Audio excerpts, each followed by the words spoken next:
پیغمبر در مسئله عقیده کس شفاعت کرده نمیتونه. عقیده در شفاعت در اعمال است. فلان نفر نمازش مانده پیغمبر شفاعت میکنه، فلان نفر روزش مانده، اما یک نفر مشرک است، در ذات الله شریک آورده، در صفات الله شریک آورده.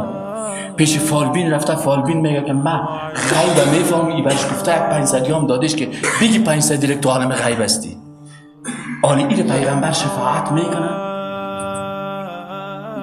بچه ابی ابن سلول آمد برای پیغمبر صلی الله علیه و سلم گفت که این پدرم فوت کرده، جنازه‌ش هم بخوان، برش مغفرت هم بخوای. رسول اکرم صلی الله علیه و سلم مهربان بود، آمد جنازه‌ش هم خوان و برش مغفرت هم خوان. آیت قرآن آمد که لا تقم، جنازه منافقه نخوان. ای پیغمبر 70 مرتبه برش مغفرت بخوای نمیبخشمش. فکران باشین بر مشرک پیغمبر شفاعت کرده نمیتونه، در ذات الله، در صفات الله، در عبادت الله. کسایی که به غیر الله سجده میکنن، چقدر مردم از بنام مسلمان در مقابل پیر خود، کلان خود، ریشسفید خود، خان خود سجده میکنن.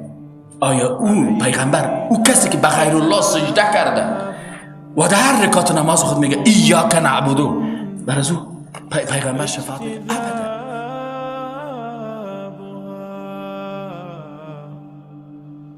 فإن تجتنبها